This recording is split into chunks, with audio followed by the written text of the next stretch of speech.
Hello friends, இன்னைக்கு பார்த்தீங்கன்னா soya meet வாங்கியிருக்கேன். மரக்கறி சோயா மீட். இங்கே பாருங்க,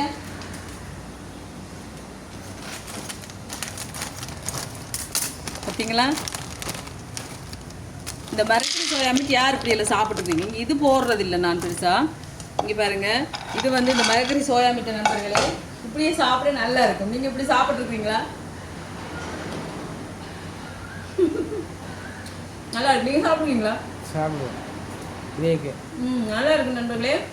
இதை பொரிச்சிட்டு நாங்கள் உப்பு கொஞ்சம் மிளகாத்தூளும் போட்டு தூவி போட்டு குளிக்கிட்டு சாப்பிடவும் ரொம்ப டேஸ்ட்டாக இருக்கும் இந்த சோயா மீட். அதை விட சும்மா சாப்பிடவும் நல்லா இருக்கும். யாரும் அப்படி சாப்பிட்ருக்கீங்க? நான் சாப்பிடுவேன் அடிக்கடி. இந்த சோயா மீட் வாங்கிட்டு இல்லை, இதில் குழம்புக்கு அரைவாசி போச்சுன்னா அரைவாசி நான் எடுத்துருவேன். அப்படிதான் நல்லா இருக்கும். மறக்காமல் இப்படி சாப்பிட்டாங்க. இந்த வீடியோக்கு ஒரு லைக் பண்ணிட்டு போகும். சரியா?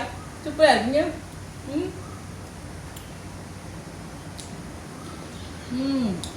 செம்மையாக இருக்குது. ஓகே ஃப்ரெண்ட்ஸ், வீடியோ பிடிச்சிருந்தா சப்ஸ்கிரைப் பண்ணுங்கள். பாய்.